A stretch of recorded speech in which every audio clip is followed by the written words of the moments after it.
All our stories are created for entertainment purposes only. I'm a 32-year-old guy, and I was married to my ex-wife, Sophie, who's 30, for about 2 years. Sophie and I were deeply in love, and honestly, it still shocks me to talk about how she cheated on me, given everything we went through together. Our story goes way back, though. Sophie and I weren't strangers when we began dating. We actually grew up in the same neighborhood as kids, so we knew each other pretty well. It's a bit sad, but when I was around 15, her family moved to a different house, and we lost touch. Years later, by pure coincidence, we ran into each other as adults. Even as a kid who didn't know much about love, I had a huge crush on Sophie. And when we crossed paths as grown-ups, that spark from my childhood crush came back to life. We chatted for a while and swapped contact info. Luckily, Sophie was single at the time. After spending weeks hanging out together, I mustered the courage to ask her to be my girlfriend, and she happily agreed. We dated for a year before deciding to tie the knot. It might sound simple, but my love for Sophie was deep, and marrying her made me feel whole. A lot had changed in both our lives, but deep down, Sophie was still that bright, witty, and lively person I remembered from our childhood. She had become a junior high school teacher, while I was working as a mechanic in an auto shop. Between us, Sophie was the brainiac, and she had a thing for smart folks. Me, on the other hand, I had an open heart and didn't specifically seek out intelligent people like she did. That was one big difference between us. Initially, when we were reconnecting and hanging out, I sometimes felt like I wasn't on her level. However, as I got to know her better and we fell head over heels in love, I gained more confidence. But I always made an extra effort to keep her happy. Our marriage was a blast full of fun, sweetness, and laughter. Sophie had a special talent for making married life incredibly enjoyable and peaceful. We hardly ever argued or fought. Back when we were dating, Sophie told me how much she disliked being yelled at. She made me promise that I would never raise my voice at her, no matter how upset I might be. I vowed to keep my cool in any situation, and she promised the same. So, when we had disagreements, they sounded intense, but our voices never got raised. As for our thoughts on having children, Sophie and I were on the same page. We didn't see the point in waiting for years before starting a family. To me, it just didn't make sense. I preferred having a child within a year or two of getting married so that our child could grow up with us as we aged together, rather than waiting until we were much older to have our first child.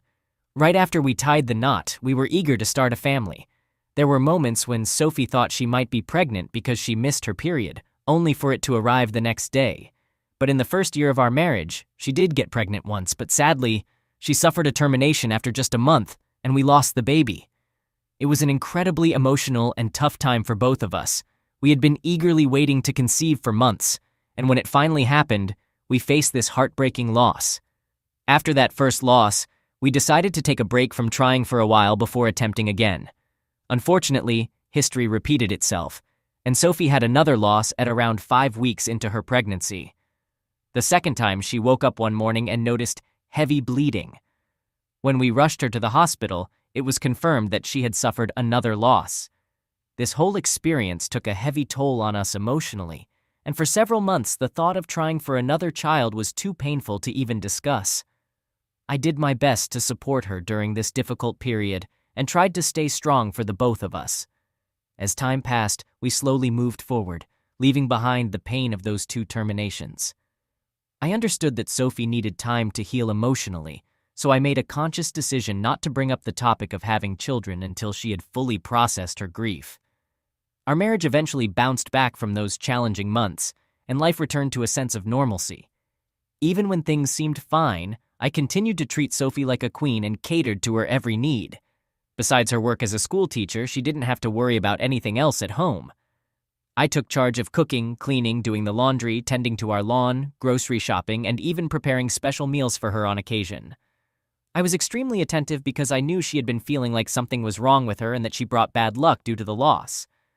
My primary goal during that time was to reassure her that she was absolutely not at fault and that I loved her deeply. About 4 months after we lost our second pregnancy, one weekend while I was doing my usual house cleaning routine, Sophie approached me with tears in her eyes.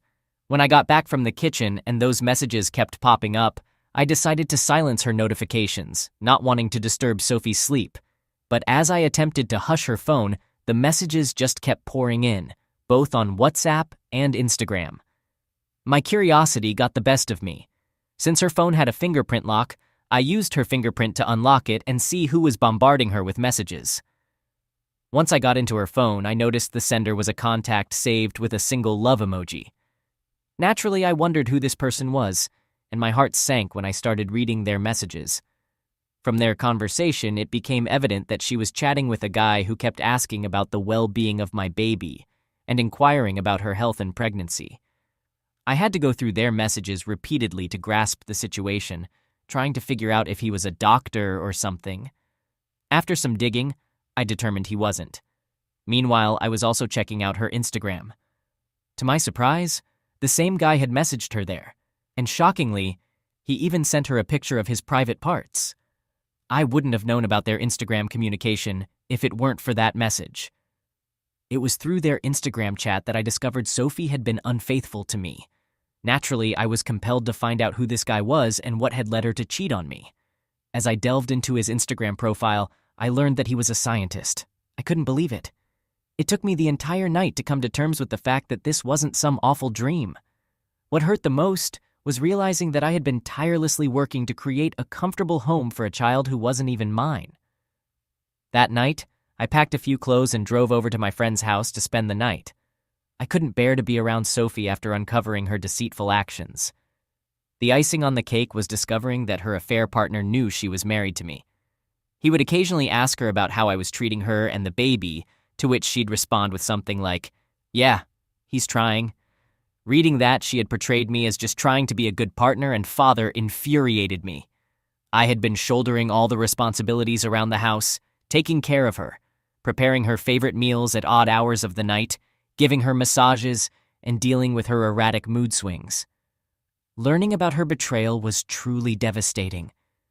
It was incredibly hurtful for her to cheat on me with another man and then deceive me about the child's paternity.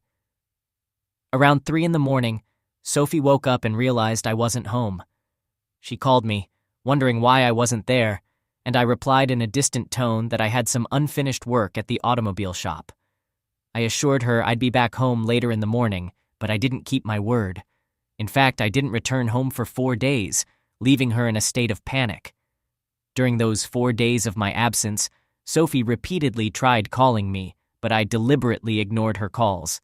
She eventually decided to visit the automobile shop where I worked, only to be told that I had requested a week off due to family matters.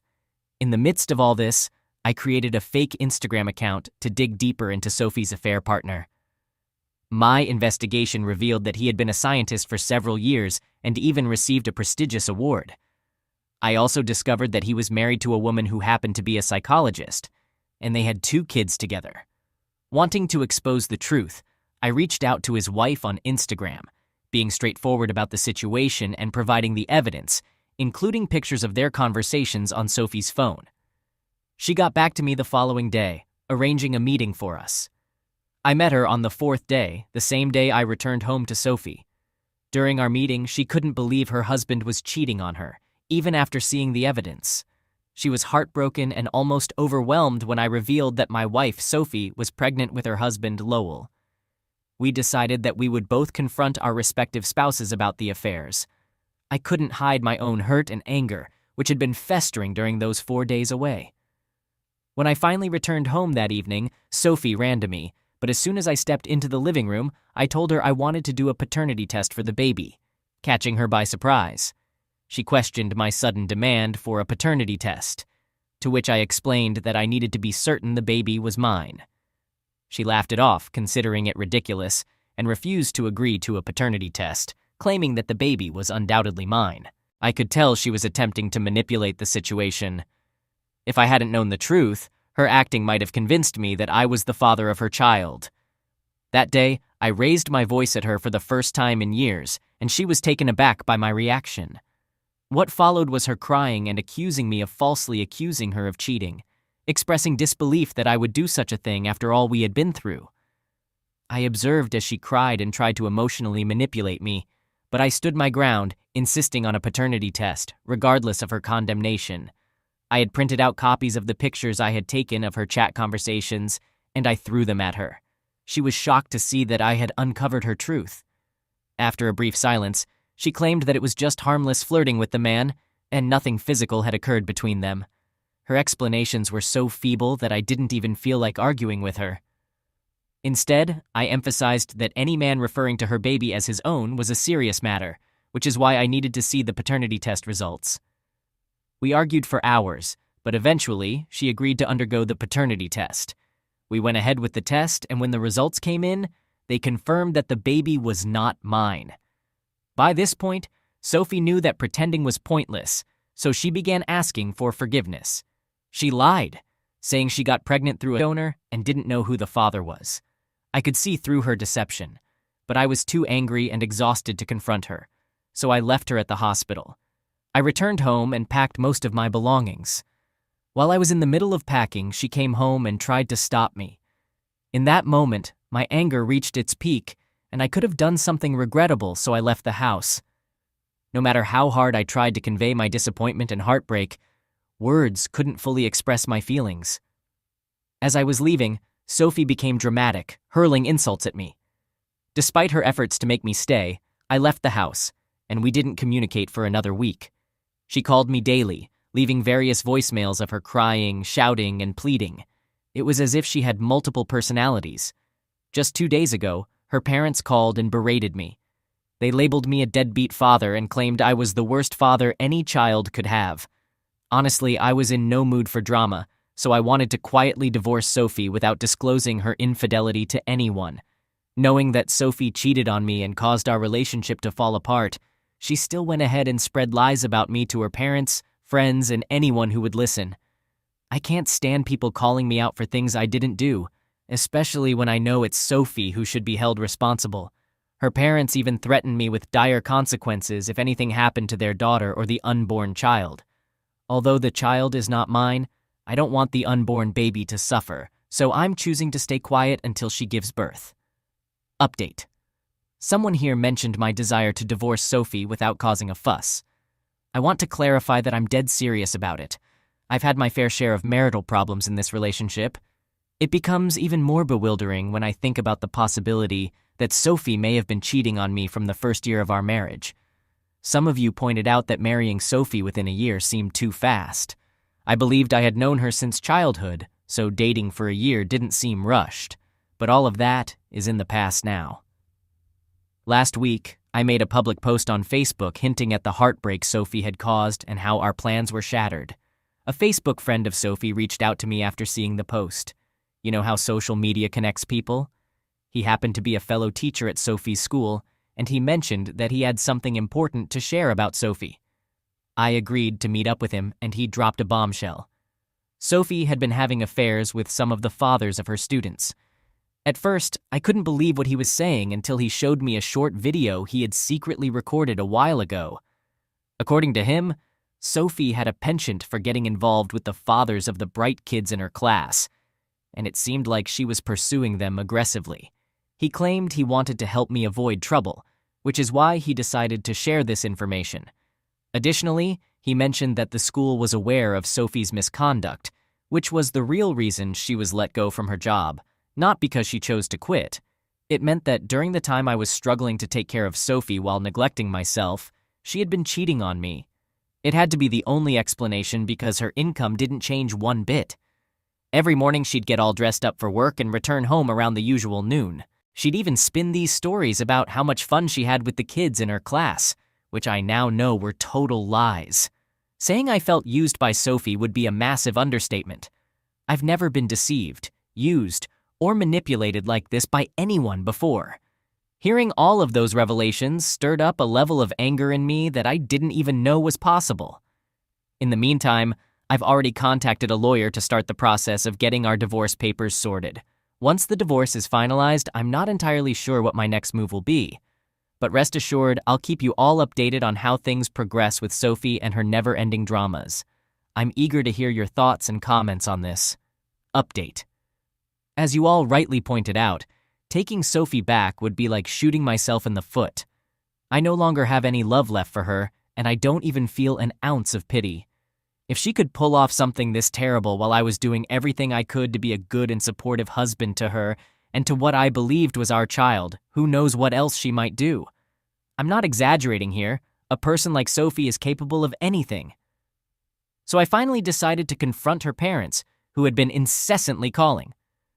I went ahead and shared the pictures of the conversations between her and her affair partner in their WhatsApp family group chat. I also sent a lengthy voice note to explain everything just in case anyone had trouble reading. All of this happened before my final showdown with Sophie. I told her straight up that I knew about her affairs with multiple men, and that the father of her child was actually a scientist. The look on her face showed that she didn't see that coming. She had already lost weight from all the crying, pondering, and begging for me to talk to her over the past few days. I thought she'd continue to plead with me, but she knew her time for pretending was up. Instead, she got defensive and admitted to having an affair with the scientist. She even shamelessly told me she did it because she wanted good genes for her baby, not my supposedly weak and dumb genes. I couldn't believe she said that to my face, but she did. What she didn't know was that I had already reached out to her affair partner through his wife and informed them that I had discovered Sophie was a serial cheater. I knew Sophie didn't show any remorse when she admitted to the affair because she was probably expecting hefty child support payments from him. Unfortunately for Sophie, her affair partner also wanted to reconcile with his wife, so he insisted on a paternity test, too. Shockingly, the results showed that he wasn't the child's father either. It turned out that during that time, Sophie had been with multiple partners, including me, the scientist guy, and 2 other men, one of whom was the father of her students. She couldn't determine who the real father was. About 2 weeks later, after her affair partner learned he wasn't the father, my lawyer sent her the divorce papers. Initially, she refused to sign them, claiming that I had ruined her life and that I had to stick with her. It was quite a laughable situation. On a different note, when her parents discovered that she didn't know who the father of her child was, they disowned her in shame. Eventually, she gave in and signed the divorce papers, and we are officially no longer together. She attempted to outsmart me but ended up losing everything, including her family. Now she'll have to raise the baby on her own, and I genuinely hope she can find the baby's father. I want to express my gratitude to everyone who suggested I contact her affair partner in my last update. It played a significant role in revealing the truth and bringing closure to this chapter of my life. All right, that was a fun story. Now let's move on to another exciting one. Stay tuned and let's dive in. I'm a 34-year-old male, and I married my wife, Nina, who is 29 years old, 5 years ago. It feels like just yesterday when she moved into our neighborhood and came to my doorstep with a plate of homemade cookies. She baked those cookies as a friendly gesture to get to know her new neighbors. It's not every day you see someone serving homemade cookies to their neighbors. Nina was a very cheerful and vibrant person who was friendly with everyone. When she brought over those cookies, I invited her in for a cup of coffee. We quickly became friends and bonded over coffee and cookies. We dated for 2 years before exchanging our wedding vows. One thing Nina loved as much as she loved me was her garden. She had a real passion for plants. With her background in botany, she even owned a small nursery.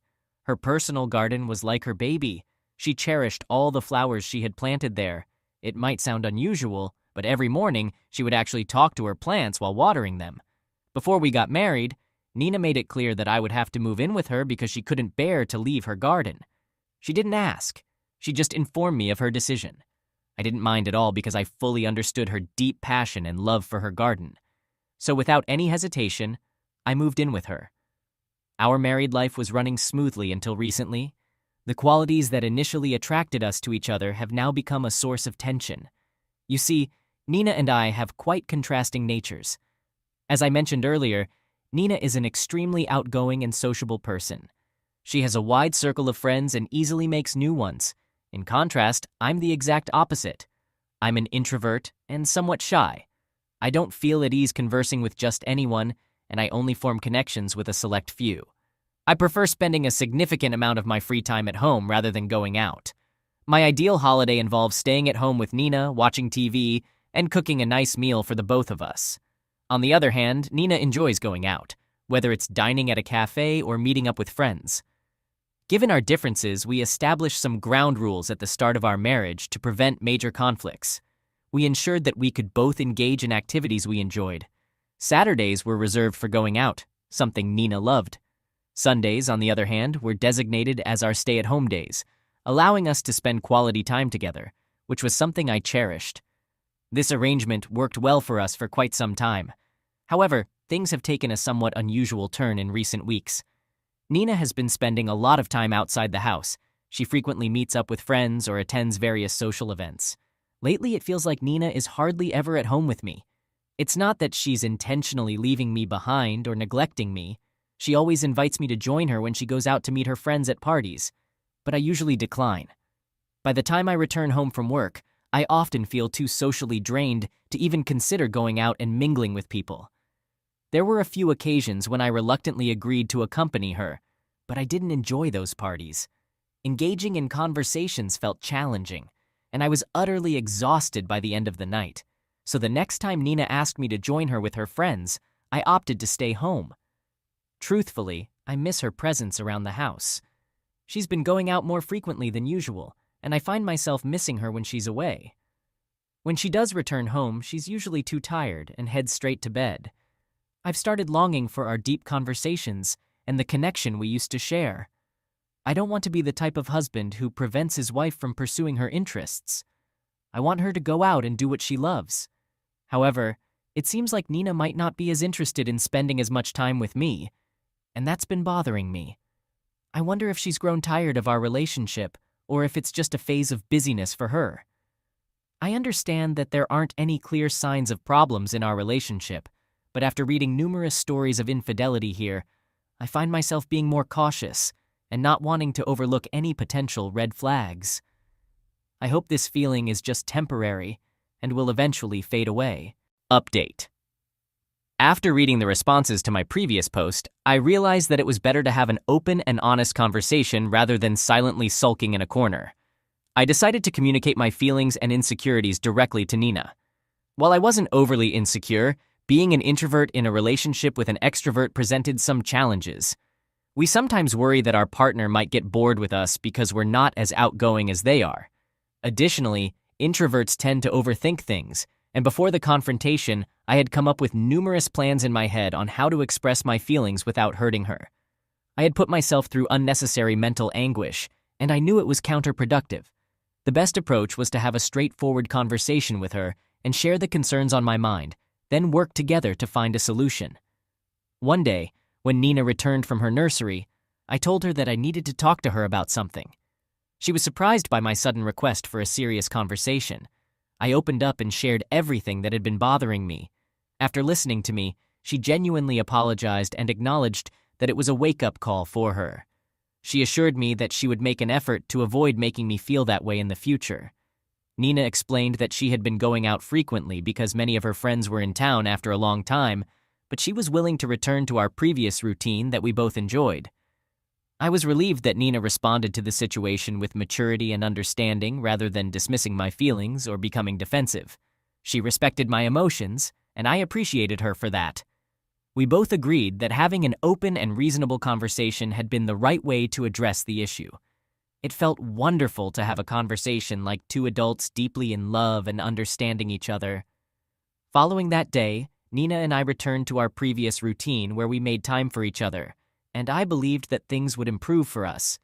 And for a while, they did get better. However, this positive change didn't last long. About 2 weeks later, Nina started behaving the same way as before.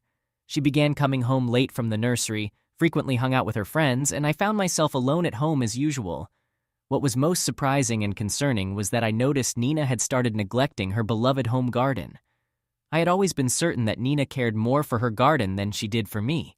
It was like her baby. Seeing her disregard it was unsettling. This made me realize that something wasn't quite right with Nina, and something else had taken priority in her life over us, me and her garden. One day, out of boredom, I decided to water the plants in the garden since Nina wasn't around.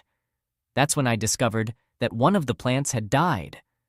It was alarming because I knew how much these plants meant to her, and she would never be so careless with them. When she came home that evening, I showed her the dead plant. To my surprise, Nina had no idea about it. She left her dinner half-eaten and rushed to the garden to check on her remaining plants, with me following behind. Nina was truly saddened when she saw the dead plant. Although she didn't burst into tears, she was visibly upset. She blamed herself, acknowledging that her busy schedule and social life had caused her to neglect her garden. Nina kept blaming herself and vowed to prioritize her responsibilities from that point onward. I just looked at her, hoping she would return to her usual self. From that day on, Nina became extremely attentive to her plants, taking excellent care of them as she always had. Interestingly, she didn't cut back on her social outings. She began waking up early to tend to her plants before going out in the evenings. Spending time with me seemed to be of little concern to her. Her primary focus was going out and nurturing her beloved plants, which she affectionately referred to as her babies. I know it might sound irrational and bizarre, but I've started feeling somewhat jealous of her garden and her friends. I've already discussed my feelings with her, and she initially promised to divide her time equally, but now she's reverted to her old routine. I don't feel like having another confrontation. It would make me feel foolish. I genuinely want to resolve this issue, but I don't want to discuss it with her again. So I decided to create some distance between us. 2 nights ago, I did something foolish. When I returned home from work, Nina was already there. She kissed me and mentioned that she was heading out to meet a friend. She had set up dinner for me, but I was angry, though I didn't voice it. As soon as she left, I left the house as well. I didn't even touch the dinner she had prepared on the dining table. Instead, I called an old friend and spent time with him. I don't have many friends, so we had a lot to catch up on after not seeing each other for a long time. My friend left around 9, but I didn't return home. I went to a bar and spent hours there. I don't typically drink much, but that night I got quite drunk. I had no intention of going back home. Instead, I thought about booking a hotel room and spending the night there. So I went ahead and booked the hotel room. When Nina called me, I declined the call purposefully, not wanting to talk to her or even see her face. She texted me almost immediately, asking where I was. I made the deliberate choice not to respond. I sat on the hotel room bed, staring at the ceiling, questioning if my actions were foolish. But at that moment, I had no desire to engage with her.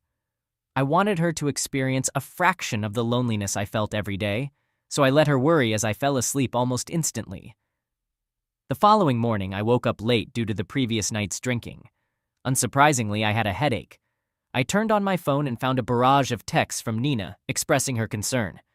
Apparently, she had been worried about me. I decided to return home, and as I arrived, Nina was preparing to leave for work.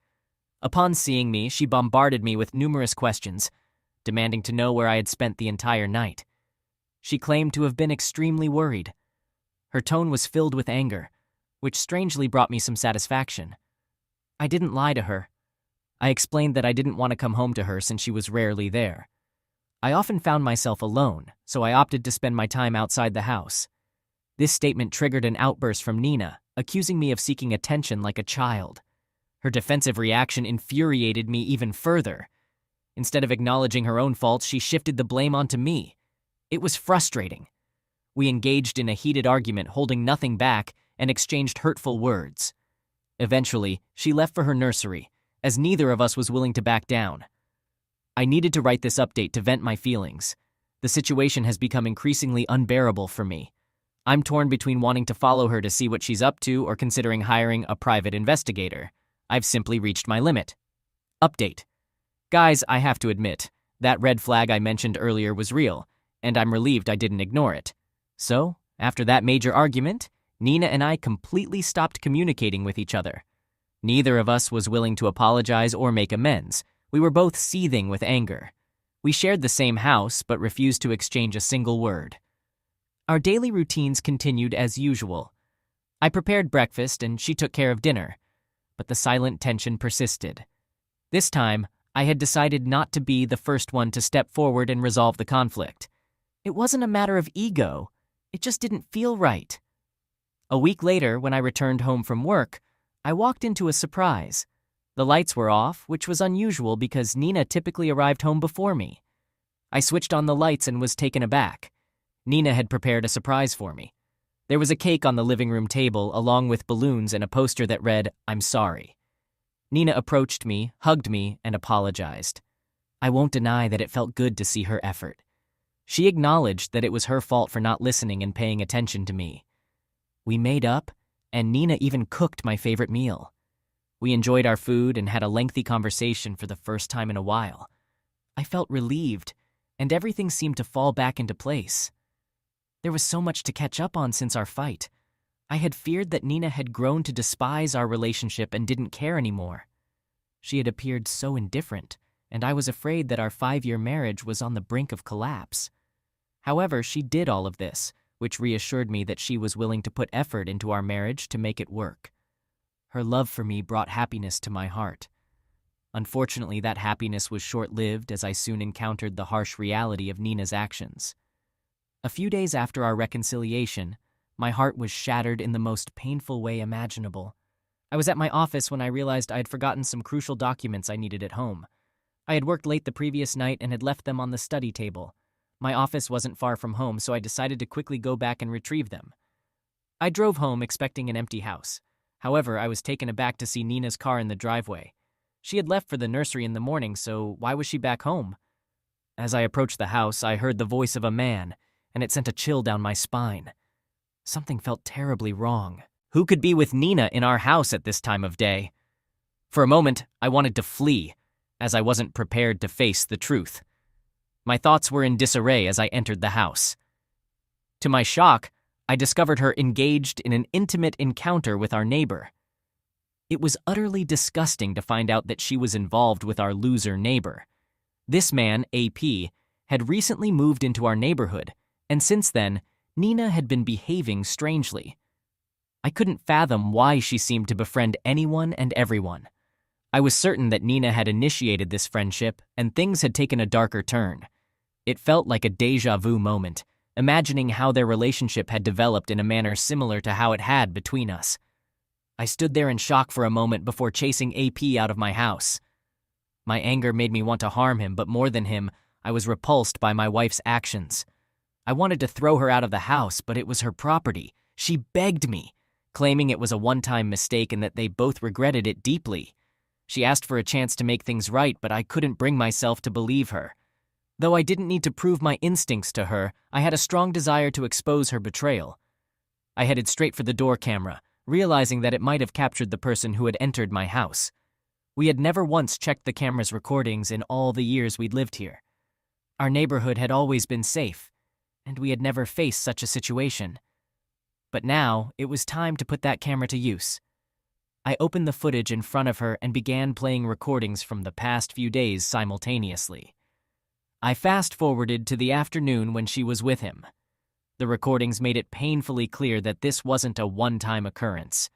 I felt a surge of anger towards both of them, him for his despicable actions and her for her betrayal. Without saying a word, I packed my bags and left the house.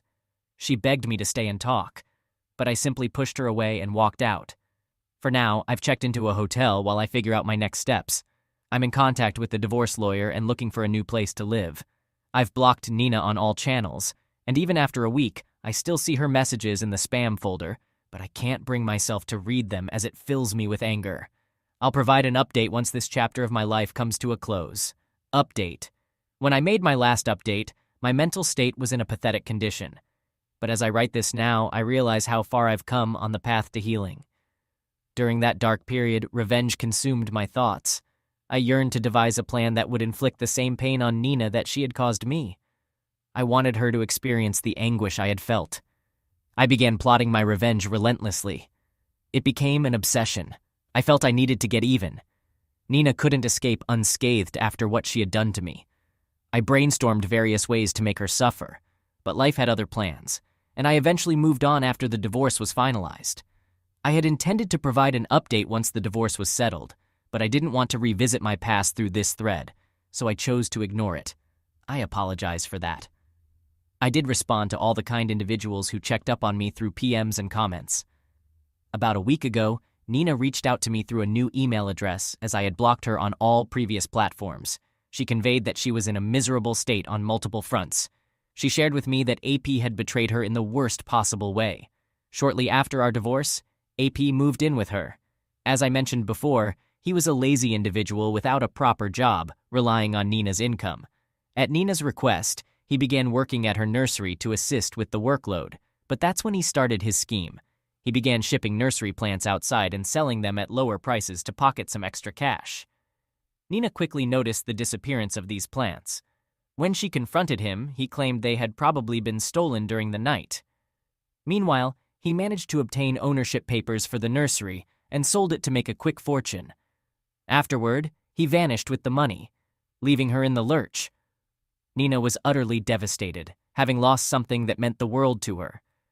Now she finds herself in a dire situation, lacking emotional support and facing financial struggles, completely alone. I replied to her with a single text, reminding her that she had made me feel the same way. Now she was lamenting the waste of her efforts, and I couldn't help but draw a parallel. I had spent numerous years nurturing our relationship, only for her to discard it so easily in favor of a fling with our neighbor, who clearly wasn't serious. It felt like her karma catching up to her, as she was experiencing the pain she had inflicted on me. That day, my belief in karma grew stronger. Nina was reaping what she had sown, and it was not to her liking. Despite my clear declaration of wanting no contact with her, Nina made several attempts to reach out and apologize. However, I remained steadfast in my decision to ignore her. I learned from a friend that she was facing significant financial troubles due to the loss of her nursery. The neighbor she had cheated on me with had vanished from her life and returned to his wife, leaving Nina utterly alone in every aspect. Moving on from that divorce was far from easy, and it left me shattered. But I had no other choice. I threw myself into my work to keep her thoughts from haunting me, and it proved to be beneficial. I worked diligently to stay occupied and eventually earned the promotion I had always desired. This achievement would not have been possible without prioritizing myself and my mental health. I severed all ties with my past and focused wholeheartedly on the present, which allowed me to regain control of my life and find stability.